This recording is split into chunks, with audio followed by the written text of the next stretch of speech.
All right, when it comes to spreadsheets that I've made, when people are finding issues with the spreadsheets that essentially they, as a user, have caused, there are two problems that people do that cause issues with ready-made spreadsheets. Number one is copying and pasting when they should be pasting values.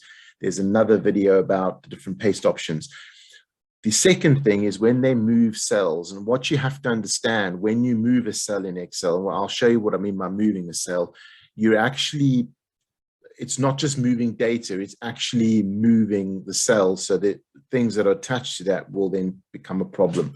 So what I've done is, this is the data here in the green block. And then all I've done is a very simple formula. It just is equals E7 equals E8 and so on. So it's really just referring to that particular cell. Now watch what happens if I move some of this data. If I say, well, hold on a second, this was wrong.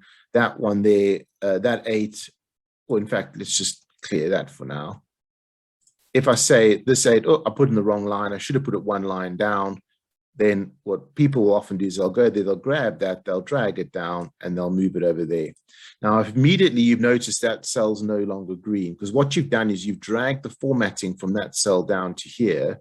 And what you've also done is you've told this one that this cell no longer exists, which means this cell is now, it's a new cell, so it's blank. There's no conditional formatting. So any conditional formatting, any formulas linked to it has now been messed up. Have a look what's happened here. Is this now says ref, because this one here that was looking here has now, this one is now referring to that one because you moved it. So this cell, because it was moved, it'll follow your movement. But this one now, it doesn't know what to look at because this cell's been replaced. So all of a sudden, this comes up with a ref because it doesn't know where to look. So not only have you, as a conditional formatting, been mixed up here, if there was conditional formatting, the formatting itself is also messed up. Any formulas relating to this section are messed up. Any sum formulas, total calculations, anything like that would all now be producing errors because you moved the cell rather than did it a different way. So let's just go back. So what if you did put an 8 in there and you wanted to put it in there? Well, quite straightforward.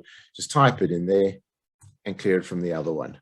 So you can use things like copy and paste values, and you can use things like clear contents. So if that wasn't just as simple as changing those three, if those three, for example, you wanted to move those three down here, what you could do is you could come here, you could say copy, right click, paste values, and go back up here and say clear contents. So now these formulas are all still working, your formatting is all still working, everything's correct, whereas just moving them can cause masses of issues. So if you're ever using a spreadsheet that was working and you've done something and all of a sudden it's giving you reference errors, 99 times out of 100, that means that something's been moved and it can't find the old reference. And that is possibly what's caused the problem. So yeah, I hope that really helps, because that is a big issue with ready-made spreadsheets. So don't go moving any cells, because that's what happens. Thank you.